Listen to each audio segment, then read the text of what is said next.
En este versículo que acabamos de leer, en estos versículos que acabamos de leer de Mateo 7, vemos la importancia que el Señor le da a sus enseñanzas, la importancia que el Señor le da a su palabra. Y es fundamental, estas palabras, es importantísimo, yo me atrevo a decir importantísimo, porque el Señor dice que cualquiera que oye estas palabras y las hace, el Señor lo considera un hombre prudente.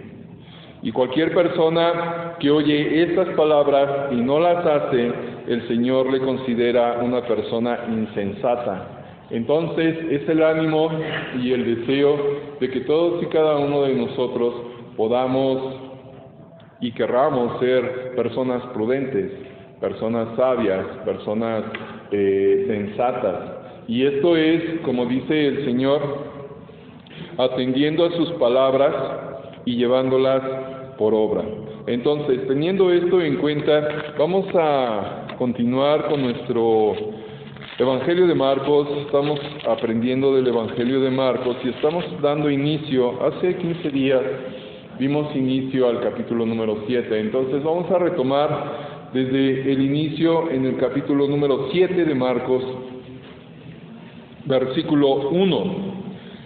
Marcos 7, versículo 1, y dice así la palabra de Dios: se juntaron a Jesús los fariseos y algunos de los escribas que habían venido de Jerusalén. Bueno, aquí el Señor, sabiendo y teniendo en cuenta que para estas alturas del Evangelio, de su ministerio, Él ya tiene gran popularidad, Él ya tiene, si se puede decir esta palabra, es famoso por todas sus enseñanzas, por todos sus milagros.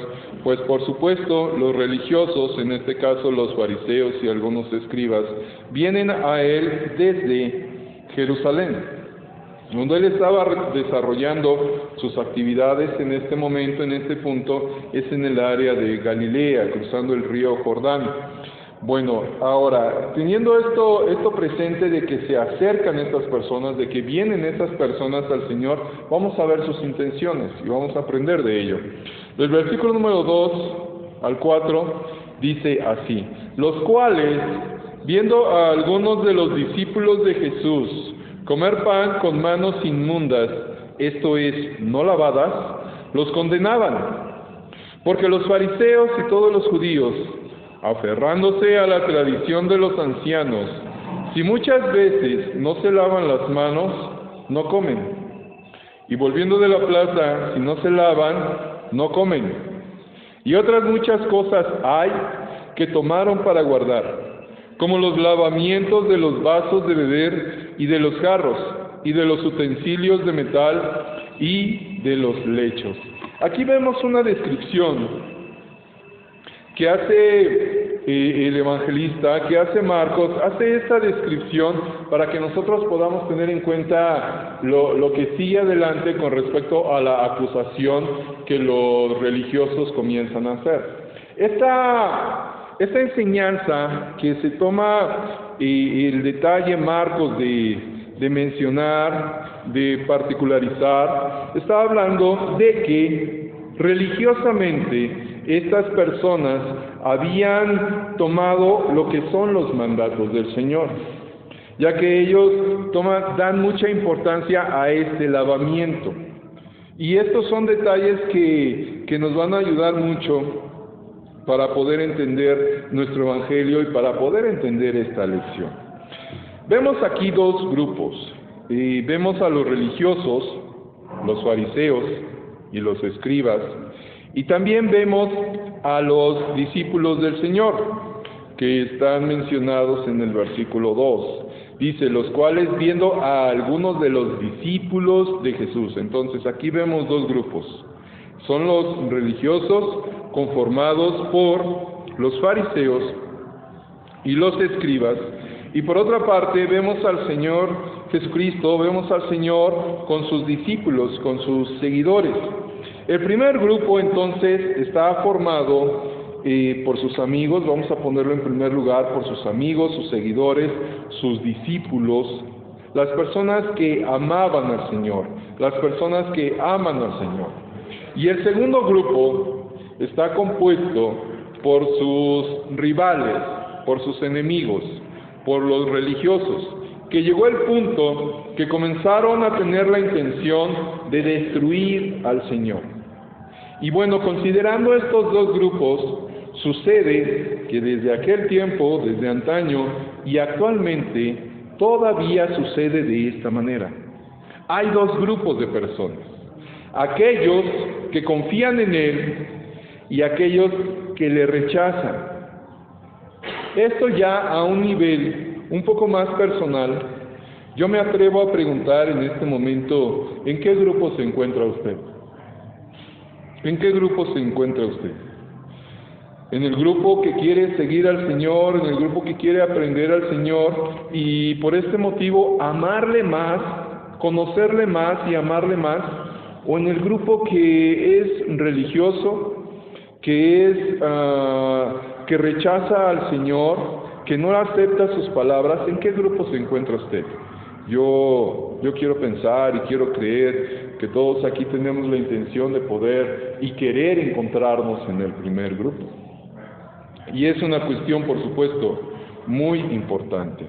No se trata de saber si somos miembros de la iglesia, asistentes de la iglesia. No se trata de saber si hemos cumplido con ciertas ceremonias, con ciertos rituales, sino la cuestión esencial que se desprende de aquí, la cuestión esencial es: ¿cuál es nuestra relación con Cristo? ¿Qué relación mantenemos nosotros con el Señor?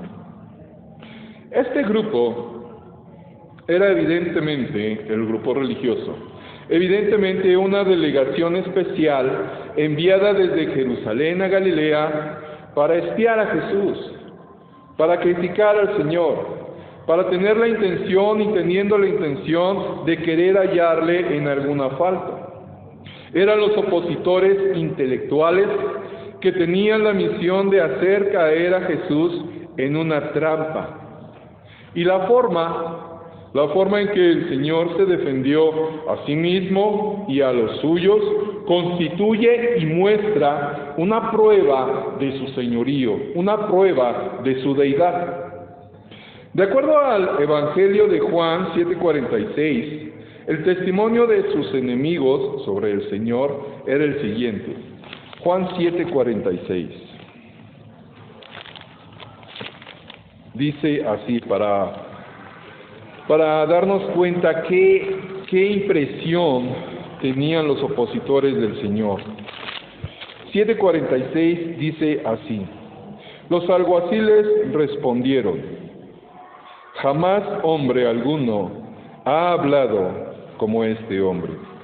Ciertamente, aunque la intención de los religiosos era buscar falla, era buscar una contradicción en las palabras del Señor, aún los que fueron enviados en ese momento, lo que nos está enseñando aquí en Juan, aún los que fueron enviados tuvieron la impresión y tuvieron la percepción de estas palabras: jamás hombre alguno ha hablado como este hombre. Por supuesto, el hecho de escuchar al Señor debió de haber sido una experiencia digna de mencionar, una experiencia impactante, escuchar las palabras del Señor, mucho más de su propia boca, con su propia voz. Mas gracias a Dios, actualmente nosotros tenemos las palabras del Señor. Nosotros tenemos las palabras del Señor. Y por supuesto que estas palabras de Dios, esta palabra de Dios, las Escrituras, puede y quiere causar impacto en nuestra vida. La clave, vuelvo a repetir, es cómo reaccionamos nosotros. ¿Cómo vamos a responder? ¿Cómo vamos a actuar escuchando las palabras del Señor? Por supuesto que, regresando a los religiosos, para ellos no resultaba difícil encontrar alguna falta en el Señor Jesús. ¿Por qué no resultaba difícil encontrar una falta en el Señor Jesús para este grupo religioso? Porque el Señor no hacía caso alguno de las tradiciones de sus enemigos. Y era lo que los religiosos le criticaban, era lo que los religiosos le señalaban. ¿A qué tradiciones está haciendo referencia en estos versículos? Vamos a poner atención. ¿Cuáles eran estas tradiciones? ¿Cuáles eran estas formas que los opositores utilizaron como argumento para señalar al Señor? Bueno, no estaban simplemente criticando a sus discípulos por una infracción a los buenos modales, sino por el hecho de que el Señor no les hacía cumplir las tradiciones de ellos en cuanto a su interpretación del Antiguo Testamento.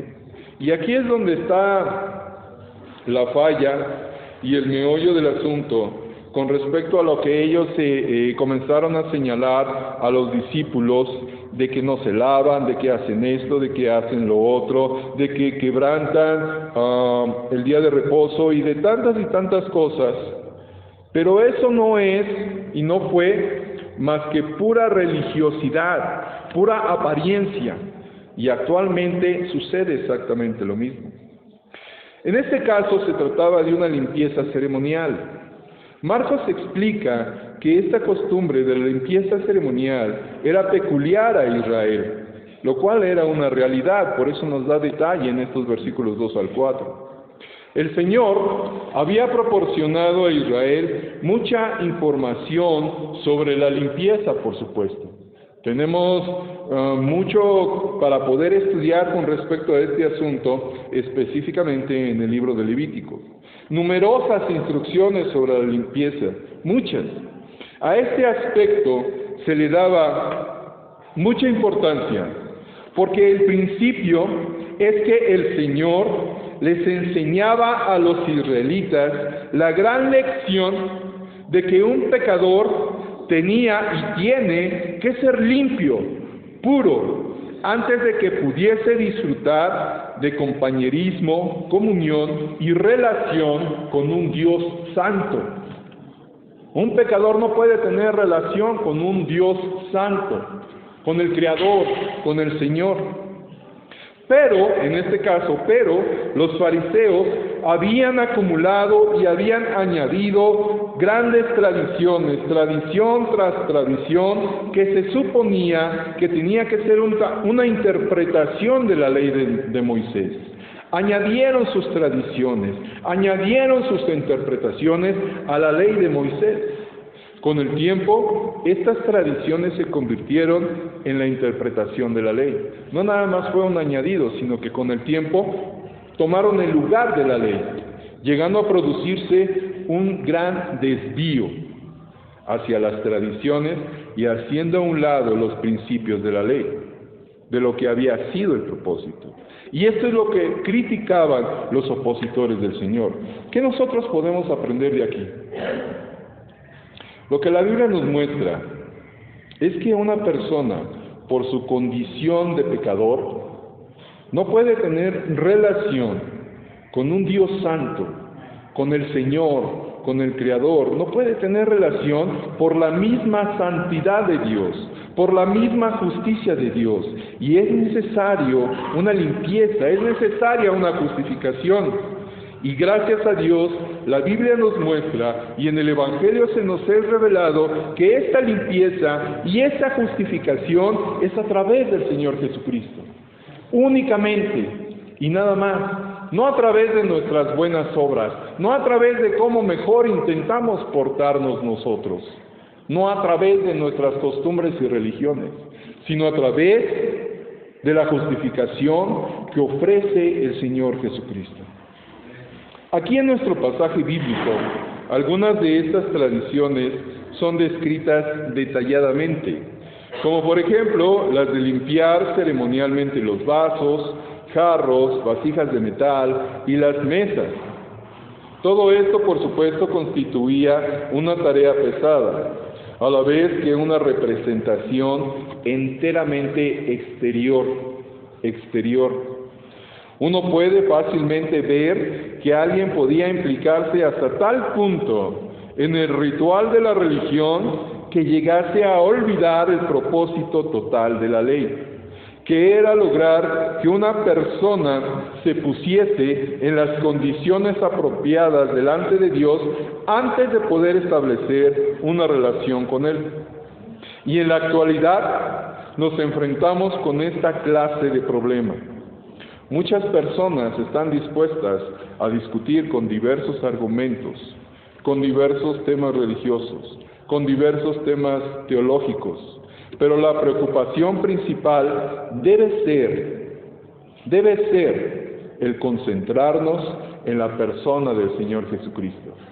Y para resumir, este asunto de la ley y la interpretación que habían dado los religiosos resulta en que las personas, el pueblo, comenzó a aprender, a adoptar y a instituir que era a través de las tradiciones la forma en que uno debería de acercarse a Dios. Alguien de aquí, bueno, yo estoy seguro que muchos de aquí conocen, y si no, podemos tener un poquito de idea con respecto a la albañilería.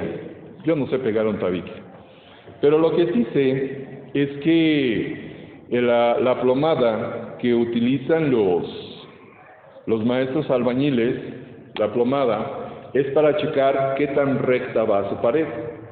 Yo creo que eso sí lo entendemos todos, ¿no? Conocemos la plomada. Yo he visto cuando los maestros, y hay unos bien experimentados que ya no la necesitan, pero utilizan la plomada para que cuando está ya levantada un poco la pared, ponen la plomada y checa qué tan recta está la pared. Entonces estamos de acuerdo en eso, que la plomada es para verificar que la pared está derecha. Si la plomada nos muestra que la pared está chueca, pues la misma plomada se encarga de decirnos, estamos todos de acuerdo con ello, tenemos la imagen. Aquí viene la pregunta clave para poder entender lo que acabo de decir.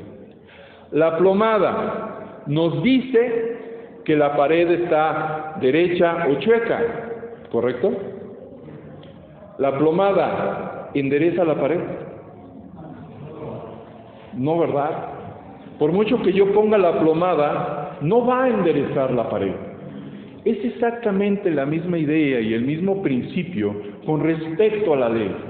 La ley nos hace ver que estamos chuecos delante de Dios. Esto es, que somos hallados faltos, que hemos pecado. Pero la ley no nos endereza. La ley nos hace ver que estamos desviados. Y a veces nos hace ver que estamos, pero si bien desviados. Pero la ley no nos endereza. La ley nos apunta a que necesitamos una justificación. Y esta justificación, bendito sea Dios, está en Jesucristo. Y gracias a Dios, Jesucristo está a la mano y está presente y quiere darle a usted esa reconciliación con Dios. Quiere darle a usted esa relación con Dios, esa comunión. Todo lo que los religiosos en este pasaje que estamos leyendo, todo lo que los religiosos estaban apuntando, señalando y criticando, estaba por demás. Y actualmente, si usted vive una vida religiosa o vivimos una vida religiosa, está por demás. El punto fundamental es cómo está nuestra relación con el Señor Jesucristo. Los discípulos fueron criticados y señalados por los fariseos, versículo 5 de aquí de Marcos 7. Le preguntaron pues los fariseos y los escribas: ¿por qué tus discípulos no andan conforme a la tradición de los ancianos, sino que comen pan con manos inmundas? Aquí viene la crítica, aquí viene cómo los religiosos señalan a los discípulos, que en realidad a quien estaban señalando y tratando de criticar era al Señor Jesucristo. ¿Por qué tus discípulos no andan conforme a la tradición de los ancianos? Y es la pregunta que siempre hace la religión actualmente. ¿Por qué no andas conforme a la tradición? ¿Por qué no andas conforme a la religión? Aquella persona que quiere seguir a Cristo, Aquella persona que quiere y mantiene una relación con el Señor va a conocer su palabra, va a tener el anhelo de conocer su palabra. Y conociendo la palabra de Dios, nos vamos a dar cuenta que todas esas tradiciones, costumbres religiosas que aprendimos, yo creo la mayoría de nosotros cuando niños, que aprendimos, son contrarias a la palabra de Dios. Y cuando nosotros querramos enderezar el camino, no va a faltar quien nos pregunte esto. Versículo 5. ¿Por qué no andas conforme a la tradición? Es la crítica, es la señalización. Nosotros debemos de andar conforme a la palabra de Dios. Esta acusación de los religiosos, dirigida contra sus discípulos, iba, por supuesto, dirigida personalmente contra el Señor, porque ellos eran sus seguidores, sus discípulos. Observemos y démonos cuenta la forma enérgica en que el Señor les responde. Versículo 6. Respondiendo él, les dijo: hipócritas, bien profetizó de vosotros Isaías, como está escrito: este pueblo de labios me honra, mas su corazón está lejos de mí. Y son palabras bien fuertes, son palabras bien duras, y no vienen de cualquier persona, vienen del Señor Jesucristo, señalando el error de la tradición, señalando el error de la costumbre religiosa. Y el Señor dice: hipócritas. ¿Cuál es la acusación que toma el Señor escrita por Isaías? Esta acusación es: este pueblo de labios me honra, mas su corazón está lejos de mí. De labios me honra, pero su corazón está lejos de mí. Vuelvo a retomar lo que decía yo en un inicio. ¿Cómo está nuestra relación con el Señor? ¿Únicamente de labios para afuera? ¿O verdaderamente tenemos el anhelo, el deseo y mantenemos de una manera constante y creciente una relación en nuestro corazón con el Señor?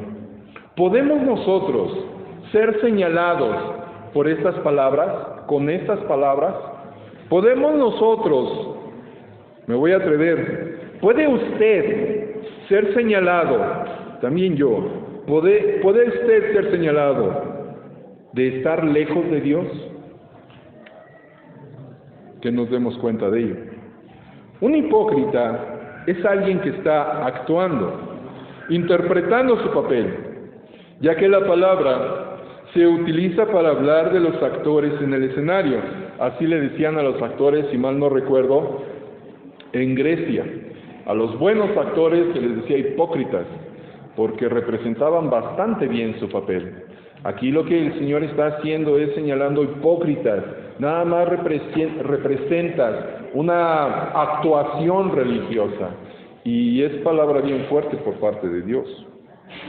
Aquí los religiosos estaban cumpliendo un ritual religioso sin experimentar en absoluto ninguna realidad.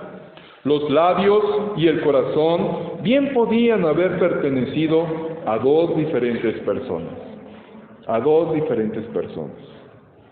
¿No tenían estos religiosos más experiencia espiritual que un muñeco sobre las rodillas de un ventrílocuo? Que no nos encontremos nosotros así. Hay muchas personas actualmente que simplemente vamos cumpliendo el ritual de nuestra iglesia. Simplemente vamos cumpliendo el ritual de nuestra religión.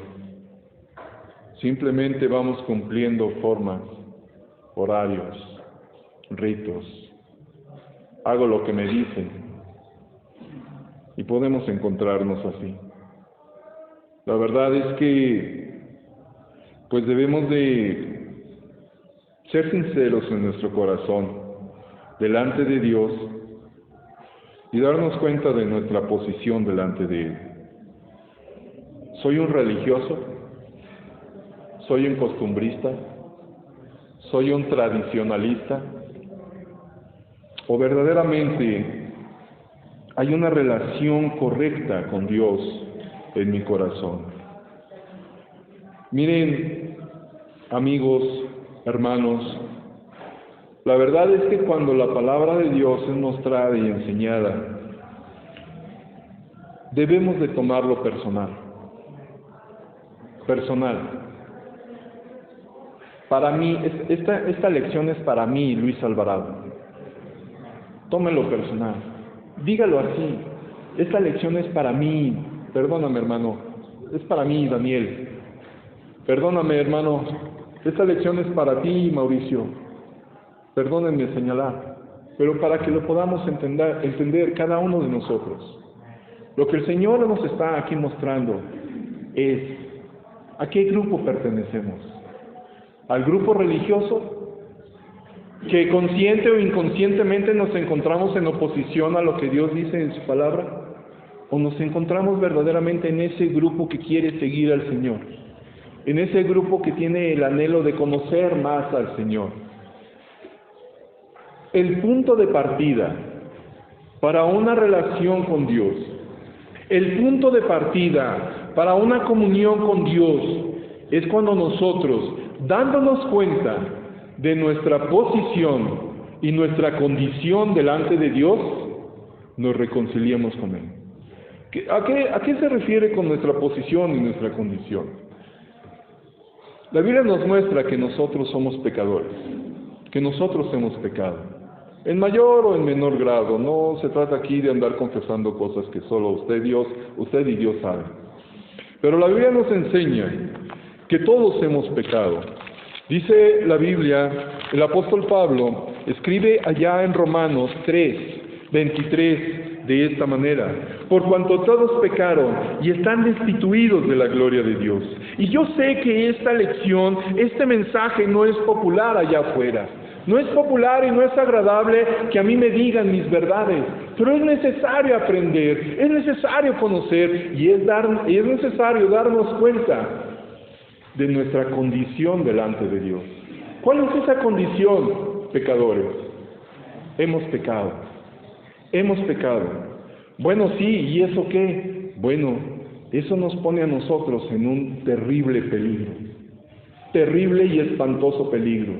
Porque la Biblia nos dice que a consecuencia de nuestro pecado estamos separados de Dios y destinados a la condenación eterna. En Apocalipsis, el Señor nos dice cuál es el destino por nuestros pecados. ¿Dónde vamos a estar nosotros en la eternidad? Dice Apocalipsis 21:8, pero los cobardes e incrédulos, los abominables y homicidas, los fornicarios y hechiceros, los idólatras y todos los mentirosos, por si alguien nos queremos escapar, y todos los mentirosos tendrán su parte en el lago que arde con fuego y azufre, que es la muerte segunda. Pregunto, ¿alguien aquí ha mentido? Yo sí. Creo que todos somos mentirosos aquí. La Biblia nos dice, no quiero mencionar de lo demás, pero la Biblia nos dice que a consecuencia de ello, nuestro lugar es el lago que arde con fuego y azufre, que es la muerte segunda. No tenemos la vida comprada. De ahí la importancia de estar preparados para cuando venga ese instante y nos enfrentemos a Dios. Entonces, ¿cuál es mi condición? ¿Cuál es mi posición? Que he pecado. Mi posición separado de Dios. Y si la muerte, mejor dicho, cuando la muerte me sorprende en esa condición, mi destino es el lago de fuego. Mas gracias a Dios, Él nos ofrece y nos da la solución. Es Él mismo. En su gran amor, el Señor envió al Señor Jesucristo, vino, tomó forma de hombre y murió en la cruz del Calvario. Escribe el apóstol Pablo ahí en Romanos 10:9, que si confesares con tu boca que Jesús es el Señor y creyeres en tu corazón que Dios le levantó de los muertos, dice aquí, serás salvo. Serás salvo. Una promesa por parte de Dios de seguridad. No dice tal vez, probablemente o a lo mejor. Dice serás. Y continúa diciendo, Porque con el corazón se cree para justicia, pero con la boca se confiesa para salvación.